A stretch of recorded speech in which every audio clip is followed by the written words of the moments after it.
My name is Lauren, and we will be talking about functional safety today. First of all, I would like everybody to make sure that your microphones are muted so that we don't have any comments or background noise in the meantime of the presentation. And also, if anyone has any questions, please note at the top of the screen you have a Q&A tab, and if you click down on that, you can ask a question, and I will be able to see them all at the end, and we will be able to answer all of the questions at the end. And if you have any, you can email me them afterwards. We will be sending out all of the slides to you after the presentation, so you can look at not only the slides, but you'll also have an email address, and you can send me any questions you may think of later. So we're going to go ahead and get started today. We will be talking about the practical and robust implementation of the IEC Functional Safety Standards.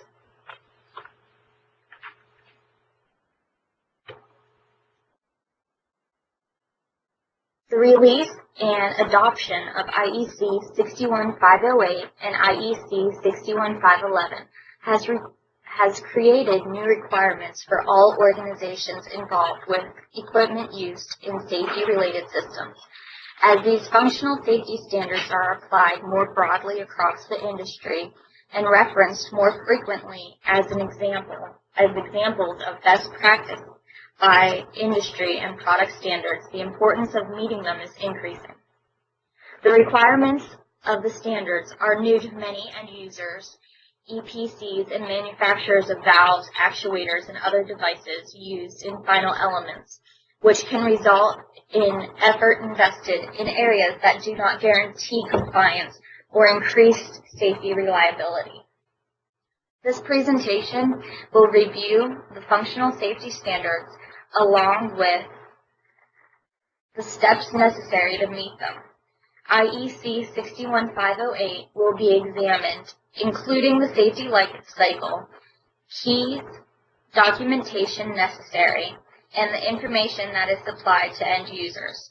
IEC 61511 will be reviewed to examine the impact of important information supplied by manufacturers. Examples from both the manufacturers and end user viewpoints will be provided to illustrate common pitfalls as well as best practices.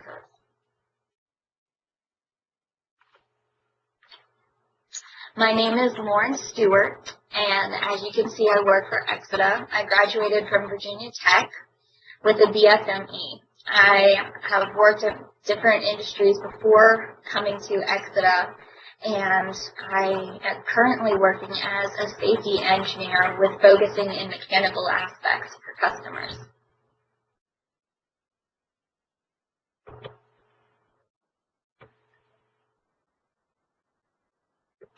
I just received a question stating that one of the persons cannot hear. I'm going to go ahead and answer this, and hopefully other people can hear. I want to make sure that their mic is on. Sorry, one second.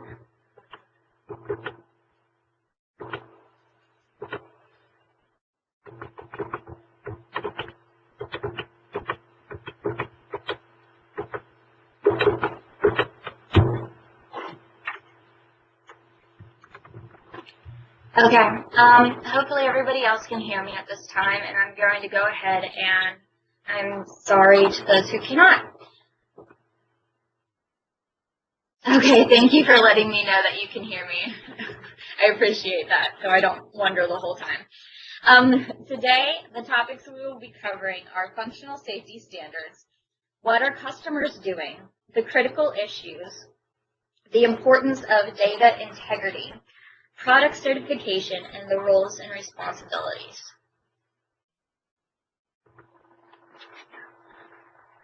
Taking a deeper look into the functional safety standards, some key things that we need to review are: what is functional safety, the scope of 61508, how the standard is applied to mechanical devices, and what does the standard address.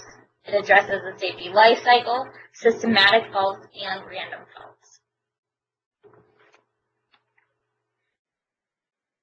IEC, or EN 61508, is all of functional safety.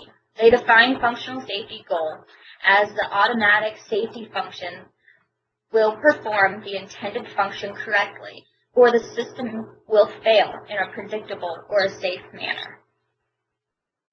So, giving you an example of what this means and how it's different from other safety standards. Unlike a PED or electrical standards or many other standards that you may be familiar with, they have a direct objective. Functional safety is different.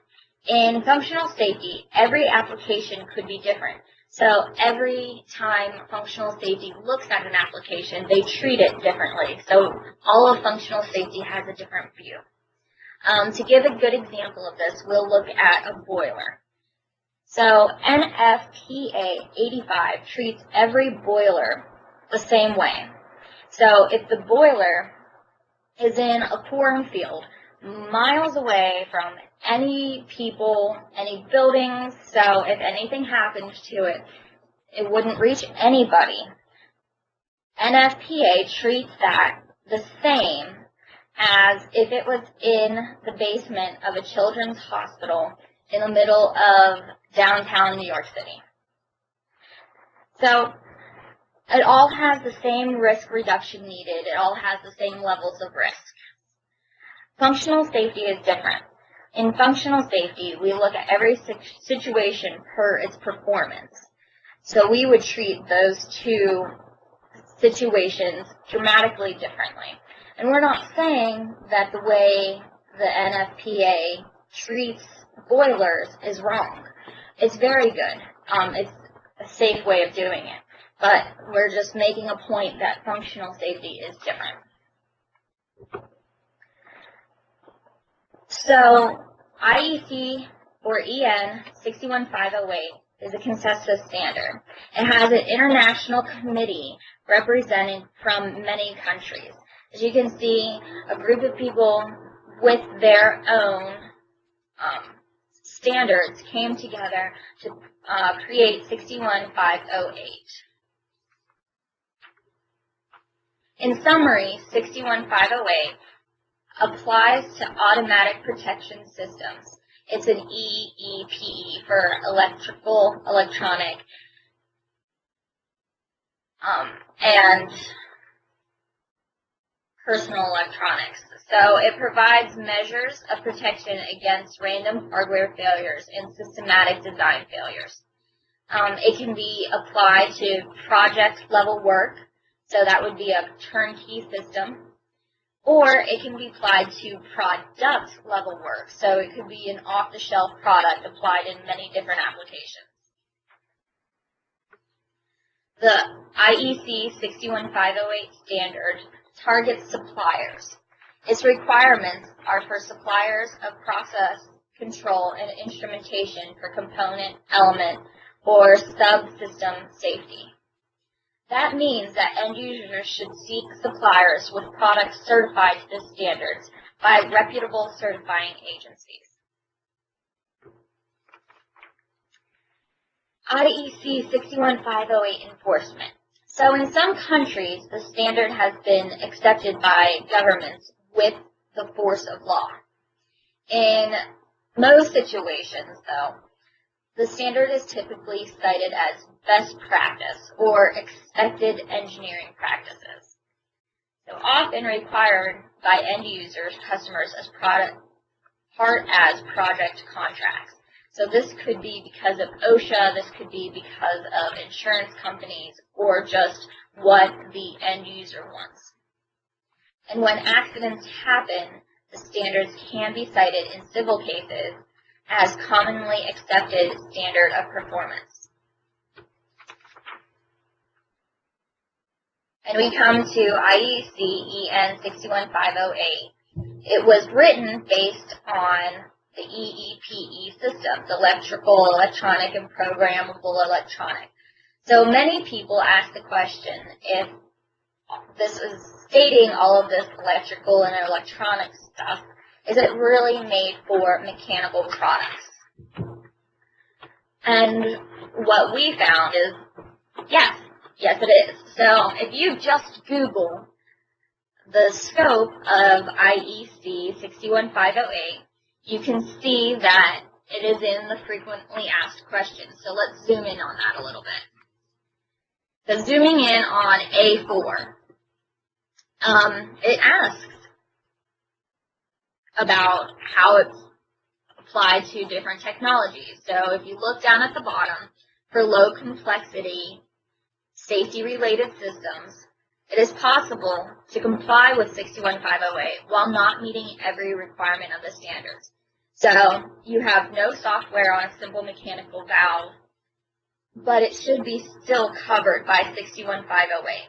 And as you can see, like I said, this is covered in FAQs, and this is number 4, so it's often asked. So now we look at the different standards and what they cover. IEC 61508 applies to suppliers, and it covers all industries. We call that the umbrella standard. Through the umbrella standard, we can go into a closer view of IEC 61513, the nuclear section, IEC 62061, the machinery, or IEC 61511, the process industry sector. So those are the frameworks of the standards. So now we want to look at what are your customers doing. So IEC 61511, we will look at why is there a need, the safety instrumented systems, the safety instrumented functions, and the safety life cycle. IEC 61511 standard targets end users, engineering contractors, and integrators of the process industry. It covers the entire safety instrumented system lifecycle. It covers risk analysis, performance-based design, operations, and maintenance. It is a performance, not a prescriptive standard. And a prescriptive would be the boiler example that we just gave. Performance, in the same example, would be looking at the children's hospital and the cornfield as different levels. Because of the performance, you are trying to get the risk reduction to an acceptable level. So the higher the risk you find, the more risk reduction needed. So the higher SIL level required. It is in end user applications, independent functional safety assessment, and it's broken down into 3 sections. The first section is the requirements, which is informative. The next section is the guidelines, and finally you have the SIL selection, which is examples. Why is there a need? We want to look at what is the problem it's trying to solve. Is this just another hurdle to jump, or is there more to it? So what 61511 does is it saves lives. It saves money, and it makes you avoid fines. If you go to csb.gov, there are records of accidents happening daily, hurting and killing people. Some of them make national news if only a few people are hurt or a few people are killed. And some of them make international news if more people are hurt or more people are killed, which is extremely sad. So if you determine that you need a lot of risk reduction, if you have a boiler in the children's hospital in the middle of a city, you can't just use anything normal, or these accidents will continue to be happening. What you need to use is a safety instrumented system so you are safe. So let's talk about what is in a safety instrumented system. I'll be talking about safety instrumented systems throughout this presentation, and I will refer to them as SISs a lot, SIS. So just so you know that that's what it stands for, safety instrumented systems. We define 61511 defines it as instrumentation used to implement one or more safety instrumented functions. A SIS is composed of any combination of sensor, logic solver, and final elements.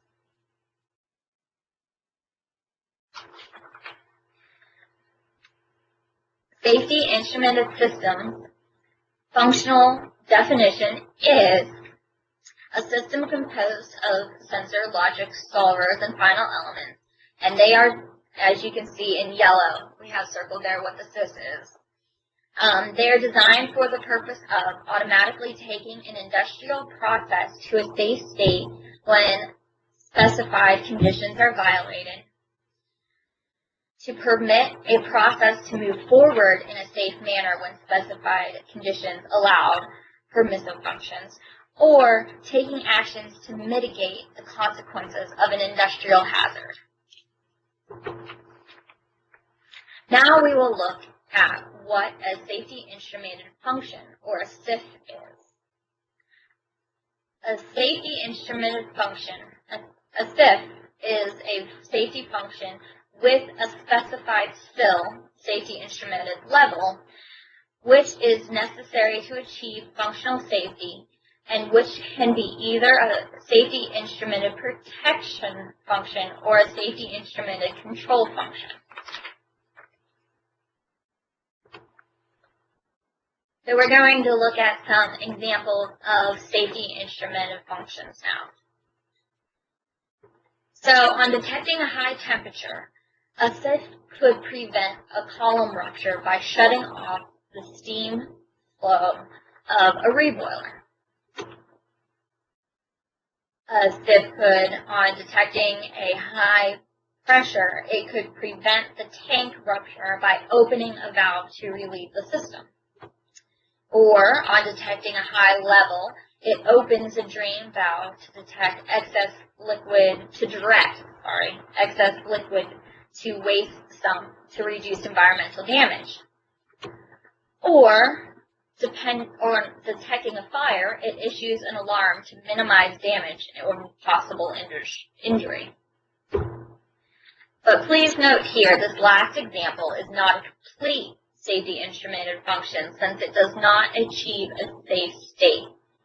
It just issues an alarm. The final action must be included. Now we're going to look at what is a SIL. A SIL is SIL, safety instrumented level. The higher the risk reduction, so the higher the SIL level needed. Your customers are going to ask and need a high SIL level product since it is a performance-based standard. They aren't just asking for a higher SIL level because they feel it will be good or they think it would be good marketing. They're asking for it because of their need. As you can see, the performance-based standards look at every situation, and this is what your customers are going to need. So what is a SIL? As I said before, it's a safety integrity level. It is a discrete level, it's 1 out of 4, as you can see on the left-hand side, for specifying the safety integrity requirements of a safety instrumented function to be allocated to the safety instrumented system. A SIL 4 would be the highest, and to the lowest as a SIL 1. A SIL is how well a SIF performs its job of managing risk. The safety life cycle for 61511 is broken into 3 main parts: analysis, design, and operation. Your customers find what risks are and what risk reductions are needed in the analysis section. Then in the design section, they will design around these risk reductions and what the risks are. then go into the operations stage of proof testing and managing these risks. 61511 standard is the bridge to safety. But as you can see in this bridge, you have to have all the support cables in place to hold up your bridge. If you're missing one, the whole bridge can fall down. So you can't do 90% of functional safety and think that, well, it's 90%, that's pretty good. No, you have to do it all or you can fail. So we're going to take a deeper look into the analysis phase and when and how people will pick a SIL. So your customers will start with event history, application standards, the hazard characteristics, and take those inputs and look at through the process design or the scope and the definition.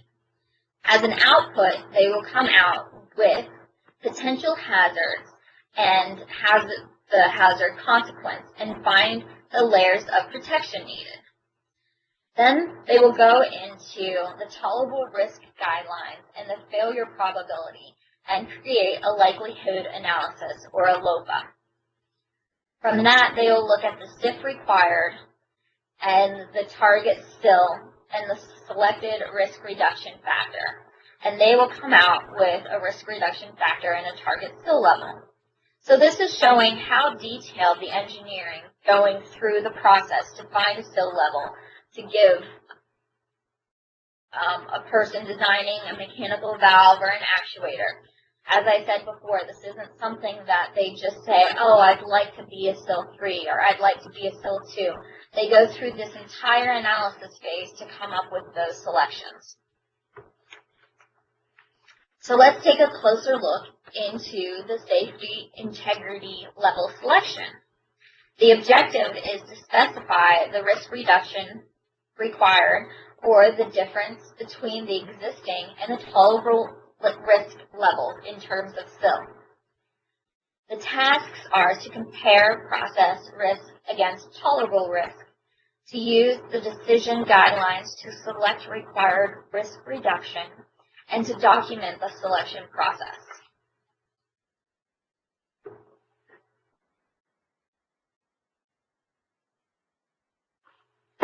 Next, we find the Safety Requirements Specification, or the SRS. In the Safety Requirements Specification, the objective is to specify all requirements of the SIS needed for detailed engineering and process safety information purposes. The tasks are to identify and describe all safety instrument and functions, to document the SIL, to document actions taken, the logic, the cause and effect diagram, so on, and to document associated parameters such as timing, maintenance, and bypass requirements.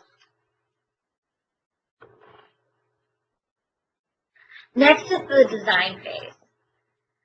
The end users will take the manufacturer's safety manual and the application standards and go through and make sure that the risk reduction factor and the SIL is achieved. Outputs will be the detailed design documentation. And an FAT test report. So using all of this information, they create this testing report. So expect customers to look for safety manual, application standards, because it is something they need to use in their calculations to make sure that they are creating a safe system.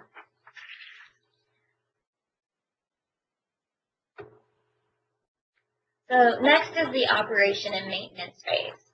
The end users will use the manufacturer's installation instructions, the validation test plan, and the OMM plans and proof test procedures to modify or decommission, to install the SIS, to look through all of that, to come up to any testing that needs to be done, any changes that need to be made, and see a safety impact analysis. So in order to do validation testing and safety impact analysis, the manufacturer's installation instructions, validation plan, and proof test procedures are very important information. The next topic is the critical issues. They are defining user project requirements well.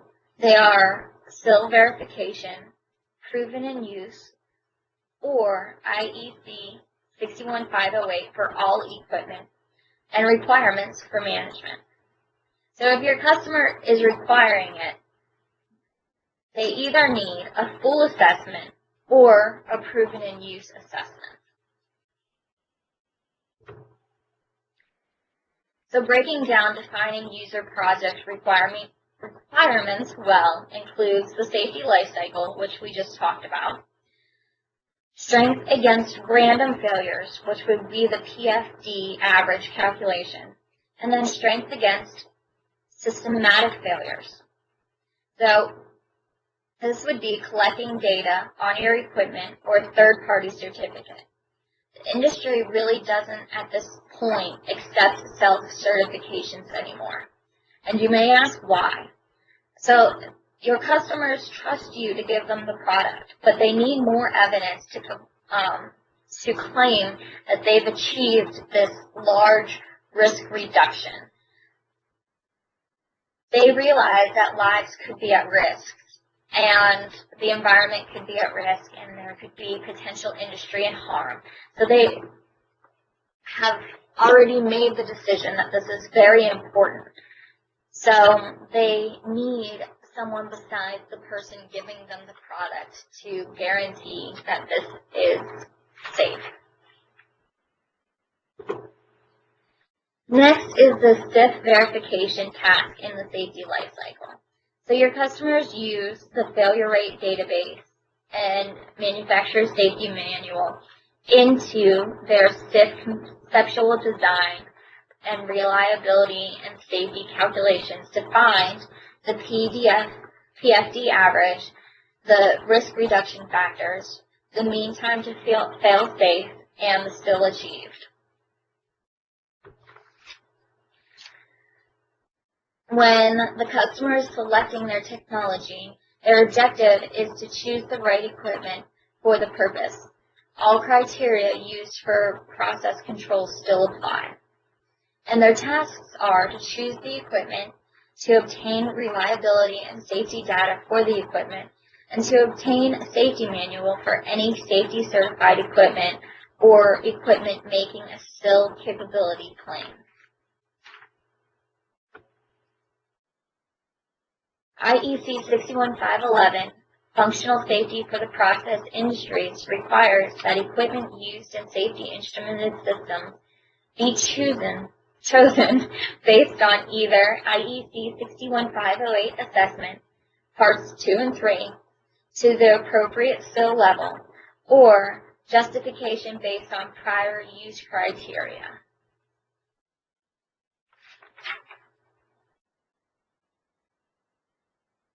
Now we're going to look into the selection of architecture. So the objective is to choose type of the redundancy if needed, and the tasks are to choose the architecture, obtain reliability and safety data for the architecture.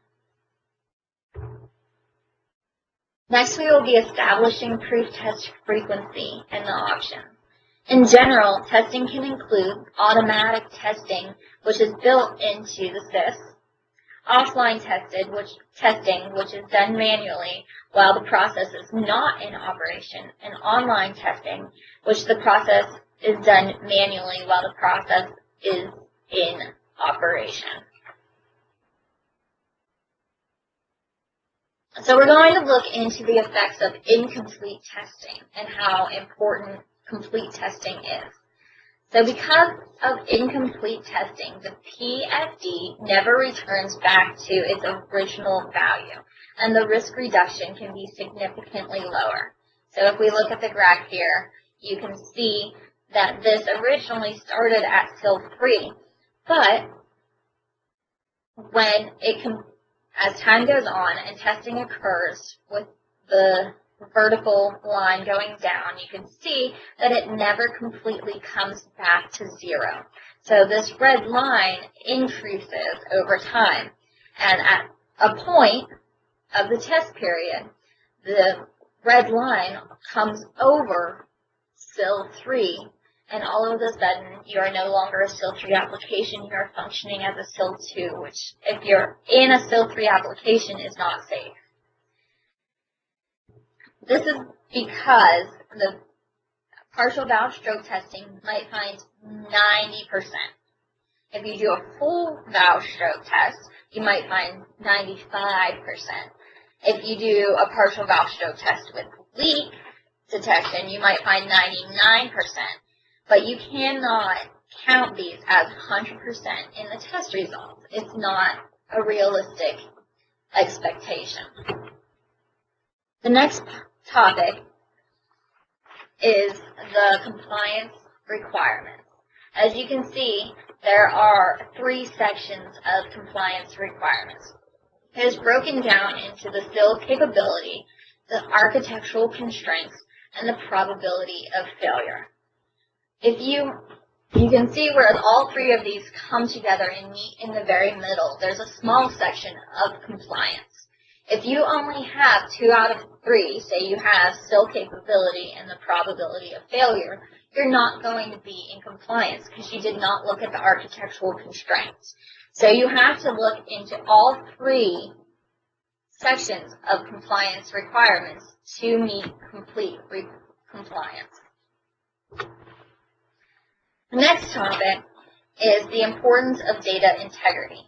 We'll look at why does it matter, the comparison of data sources, the impact of too good to be true data, product stewardship, and the legal responsibilities. So once again, we're looking at this bridge of safety and the effect of bad data. If you have optimistic data, it can lead to unsafe design. You can have insufficient redundancy, insufficient testing, and as you can see on this bridge here, the X's of some things that might be missing. So the required risk reduction will not be reached. And if your data is not good, your customers can do all of the right things and still get bad results. As you can see, these red, if you do not have these parts of the bridge crossed out in red, the whole bridge will collapse. So if just a few things are skipped or a few steps are looked over, you can still get bad results. So what's the definition of bad? What can we really agree upon bad is? If you look up in the dictionary, bad is failing to reach an acceptable standard, or poor. It could be a bad repair job. Exida defines bad data as data that leads to unrealistic, often dangerous, and bad designs. Risk varies with use. So, say you have a marketing brochure, and your statement is, we make very high quality stuff, it never fails, it's great, we're the best. What you have is low risk. Your reputation might suffer from you exaggerating all of these claims, but it's still a low risk. If you're looking into safety reliability calculations, you can say, look, the math shows that you don't need redundancy and you never need to test this function. What's the risk? It's very high. You have a potential loss of life due to under-designed safety functions. You have a possibility of injury. You have a possibility of the environment getting danger. You have a possibility of fines and legal responsibilities. So what are some companies missing? One of the premises of 61508 and 61511 is that automated protection systems with the diagnostics and periodic testing can provide a higher safety reliability than typical control functions. The standards outline the steps that must take to place a claim to this higher safety reliability. However, these steps are only valid if appropriate or good data is used. So this is the assumption. We need to do better than the industry. So ask yourself, are you really an order of magnitude or 3 times better than your competitor or better than the standard on the shelf, which has been demonstrated? It's the current market. Are you really that much better? What are the failure rate data models? So this is broken down into 3 main categories. The first being industry database, which is not application specific. It is not product specific. Second is manufacturers, FMEDA, or field failure study. This is product specific, but it is not application specific. Finally, you look at field failure study of an application model. This is product specific and application specific. So the third option would obviously be your best bet, but this basically doesn't exist. PERD has been working on this for 20 years, but only has a few devices with enough information to make this third bullet appropriate. So if the third is not available, the second option, which is product specific but not application specific, would be your best bet. Now we will look at mechanical cycle testing. Cycle testing is useful for estimating failure rates when the dominant failure rates are due to premature wear out of components. This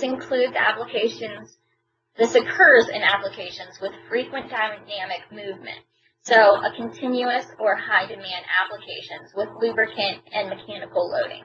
Testing must be done until at least 10% of the population has failed. This method is not applicable to static or low demand applications such as the demand mode of safety systems. So it does not account for failure modes like stiction, cold welding, corrosion, and many other things. Field failure studies are studies with sufficient information which represent a rich opportunity to obtain failure rates and failure mode information about a product in a specific application. A problem with insignificant information is relevant here. However, even limited information is useful. Manufacturers' warranty studies are particularly bad because many failure rates are classified as not a failure and therefore not counted. So if you're doing a field failure study, make sure that every failure is looked at and not just non-failures or non-warranty or warranted information. A FMEDA, a failure mode assessment and diagnosis analysis based failure mode, is a predictive failure rate and failure mode model for some components that can be constructed from a hierarchical set of FMEDAs. This component database is repository of the data. So you have product lambda, which is product failures, from the FMEDA, which also goes into product failure modes and diagnostics covers. You use the environment and the component FMEDA to go into the database to create this FMEDA to get your output. FMEDAs are validated results. So once you get the FMEDA, you use this and compare it to a proven in-use study. So you take the FMEDA with all of the components broken down into different lambdas or dangerous and undangerous failures and compare this to how it has performed in history, and you look at the FMITA is about 88 fits, or failures in time, and the proven in use study is about 57 fits or failures in time. This is a good comparison. With this example, the FMITA we always want the FMITA to be a little conservative. So we always want the FMITA numbers to come out a little higher to make sure that you're not underestimating what your failure rates are. So please be careful with high demand certifications. So this is an example of an actuator. And as you can see here, this is high demand.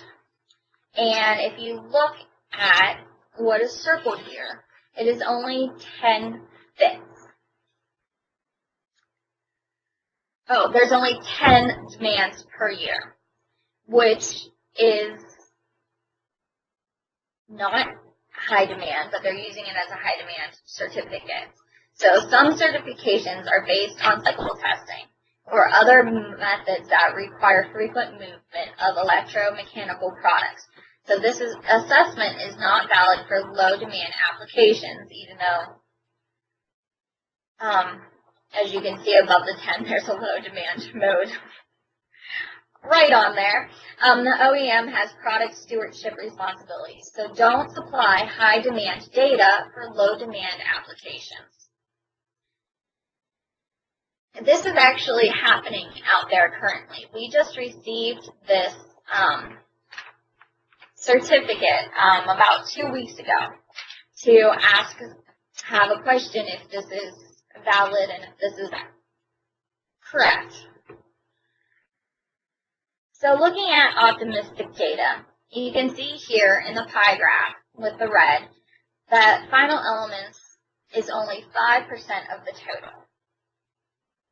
If you look at this, you have the final elements are 12.1 fits, which is 9,458 years for the mean time to fail. So if you have 100 valves in a plant, you're only going to have one failure per 100 years? Huh. Anyway, this information says the function achieves fill 2 with no diagnostics or no redundancy. So everybody's like, yay, that's awesome. This is a great selling feature. But if we take that same information and put it into realistic data, the same pie graphs, you can see that the final element is the main contributor of the PFD average contribute. So we have 1,311 fits, and the mean time to fail is 87 years. So if you have 100 valves in a plant, you'll have about one failure per year.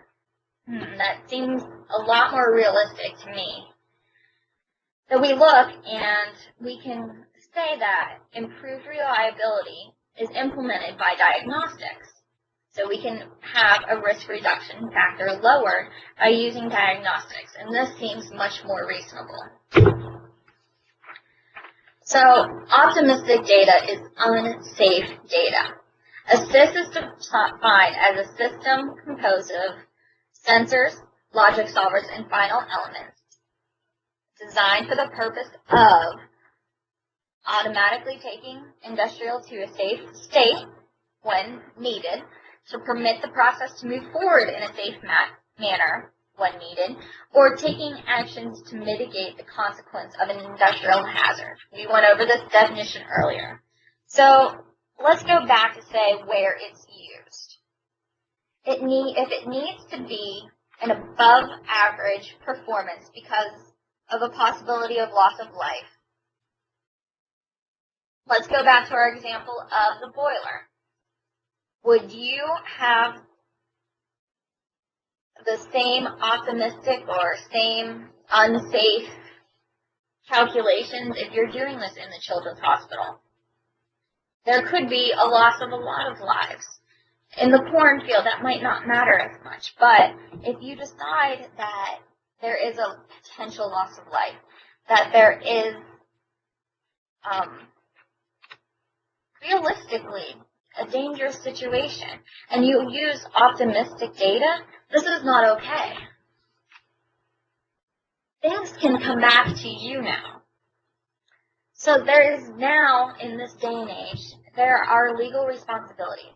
You have a design engineer demonstrating responsibility level of expertise and judgment, the EPC providing adequate training and controls, is the OEM supplying application appropriate information, is the assessed owner implementing and maintaining the acceptable PSM program. As I say, in this day and age, everybody is suing everybody and you go to court over anything. So now the courts will decide. So in the first example, we look into the two BP workers that were actually charged with manslaughter on the Deepwater Horizon oil spill. Over here, there's the Buncefield verdict. There were 40 injuries in this example. It was the largest explosion since World War II in Europe. And in more recent news, going back here, we have the Toyota's firmware was a bad design. They went back to the OEM and found them guilty.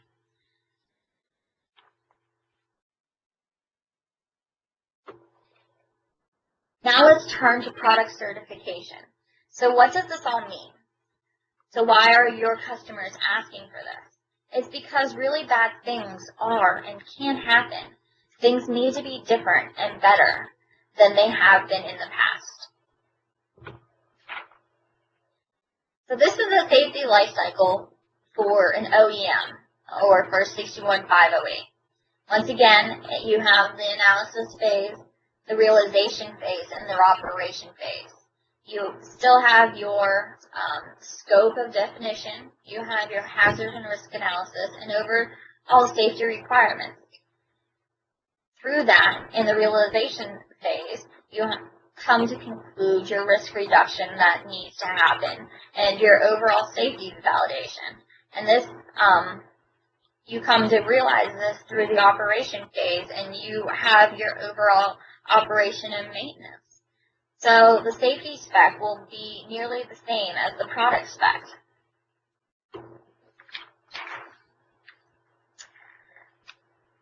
IEC 61508 has a safety lifecycle detailed engineering process, which is design reliability.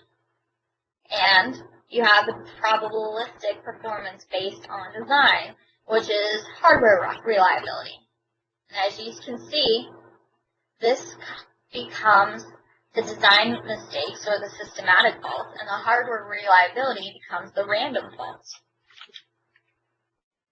61508 has certification milestones. You have hardware, which needs to meet the PFD average expectations for the targeted still via either high diagnostic coverage or low failure rates as a fail-safe design. You have hardware to meet the safe failure fraction requirement for targeted still, software to meet software process requirements for targeted still, systematic fault avoidance, product to meet the still design process requirements for the targeted still and the safety systematic fault avoidance, and produce safety manual for the users. So what does this mean for product development? You need to document your steps of the safety life cycle for safety. You need requirements for safety-related functions. You need a safety-related validation plan. You need a defined architecture.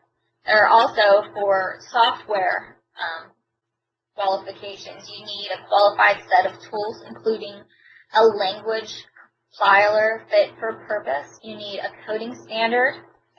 and documented descriptions of other means utilized to qualify these set of tools. You need to follow the coding standards and need to verify compliance to coding standards, design requirements, and other needs.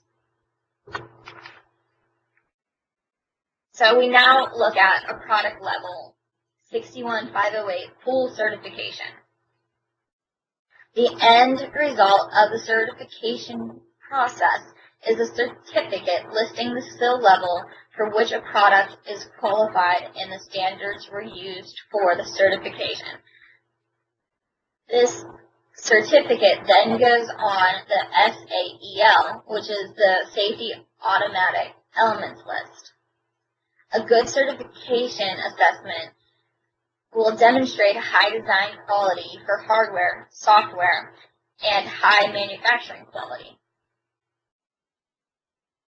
A good certification assessment will check to see that proper end-user documentation is provided in the safety manual. So, for example, we get a lot of questions from people saying, oh, our company needs more valves really quickly. We all of a sudden need to design this and we need to know what is qualified quickly. They go on to the SAEL website and look up the type of valve that's needed, to what SIL rating is required, and then they will contact that manufacturer directly. We see this all the time. So being on the SAEL website is a very valuable tool. So this is the flow chart for assessment. You start the project. On the left side, you have what we look at for random failures. On the right side, you have what we look at for systematic failures.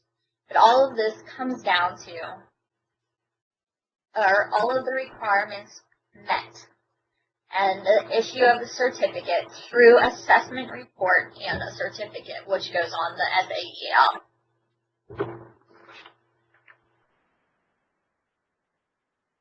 So this is showing you typical project documents. These are just the key points that we would look for while doing a certification.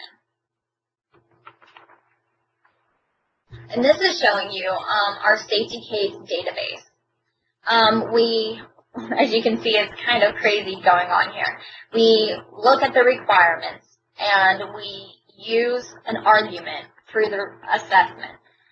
From this, we enter the evidence given by our customer as the functional safety management plan, the architectural design. We add those into the argument, match those to the requirements, and come out with an audit list on what needs to be stronger, what needs to be included, and what has been really greatly proved.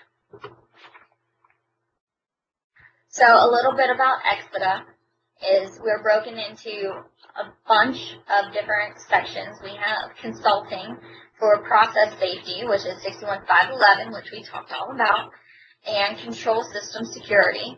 We have product certification, which we just talked a little bit about in the end, functional safety, 61508, functional security, the safety life cycle, and cybersecurity. We have training on process safety, control system security, on-site, off-site, on the web. We have a bunch of training that can go on. We have engineering tools such as Excellentia, Safety Case, FAMIDA, SCA, SIL Alarm, LOPA, SRS, SIL Verification, Proof Test. We have a bunch of tools out there. We have reference materials such as our database. We have textbooks, reference book, market studies, tutorials, and then we have our professional certification. We have the CFSE and CFSP and CSSE certification. These would be tests taken to prove that you understand functional safety and you're either an expert or a professional in the field.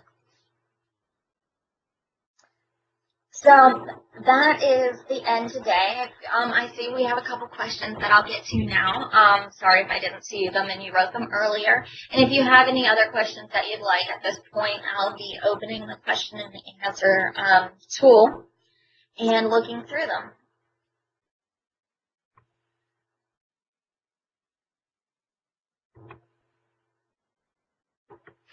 Okay, the first question we received is, what is the meaning of SIL capability? SIL capability is your different SIL level and what the product is capable of.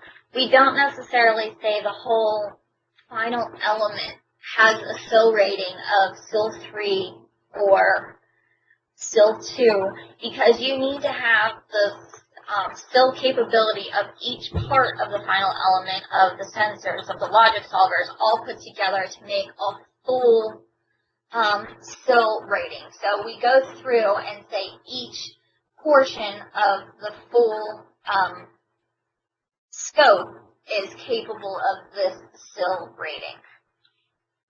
I hope that answered your question. And next,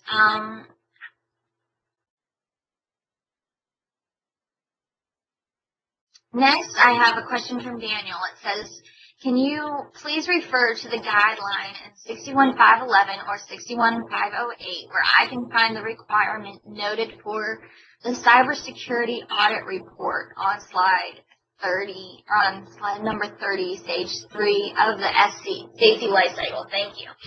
Daniel, I don't know exactly where this is in the standard, but if you please give me your email, or I can let everybody know my email address, and I will look this up and where exactly in the standard it is, and I will let you know. Are there any other questions we have currently?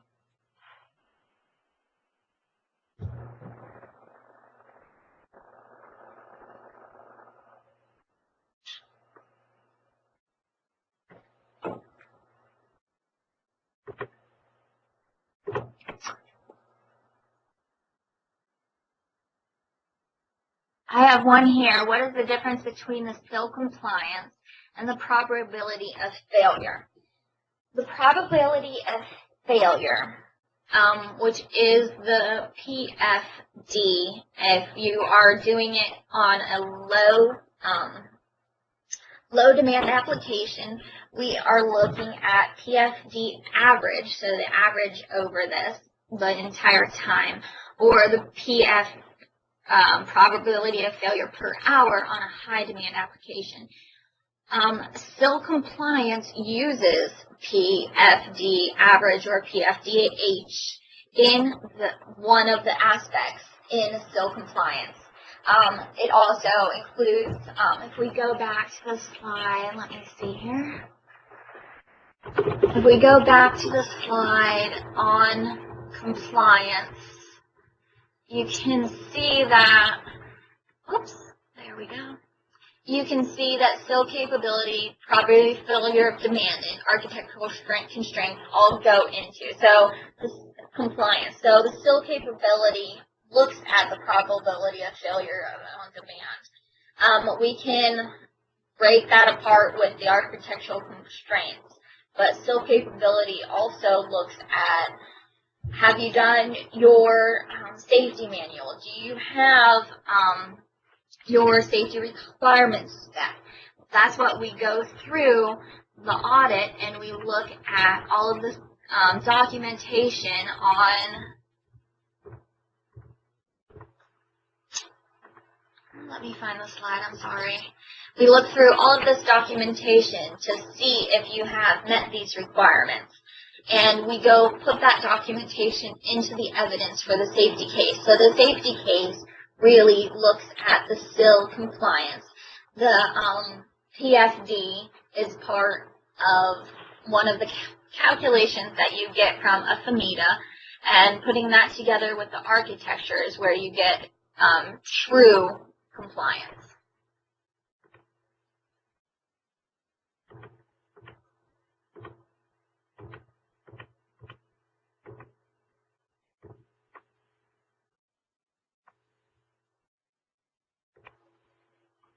I got another